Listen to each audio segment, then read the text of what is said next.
everyone. This is Brittany Fatoma, and we've been talking about 5 tips to establishing and maintaining classroom management that will last you the entire year. We have gone through our 5 steps. We've gone deeper into some of our steps.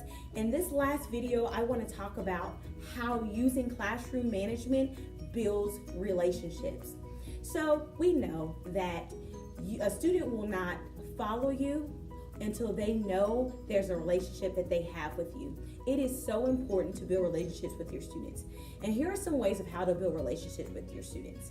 Greeting them at the door. That's a quick way to assess how they're doing. I greet my students either with a thumbs up, high five, or a hug, and they get to choose what type of touch they like. I want students to know that their body is their body. So if you want a thumbs up, that means you don't want to touch at all. That's fine. If you want a high five, that's fine. If you want to hug and an embrace, that's fine too. I want them to be able to choose what type of greeting they would like to do. Another way to build relationships with your students is playing with them during recess.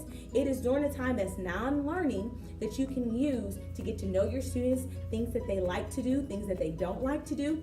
And something about playing games together just is a wonderful way to build camaraderie as well as to build a relationship.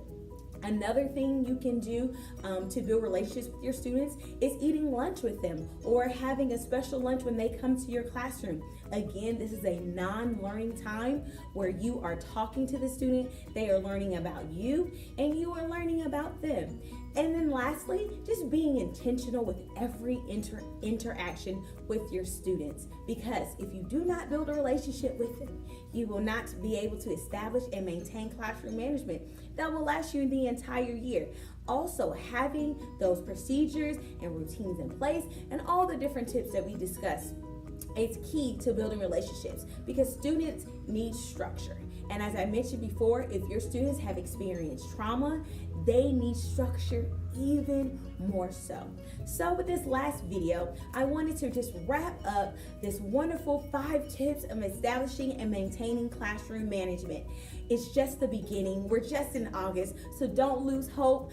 Don't lose faith. You will be able to establish and maintain classroom management that will last you the entire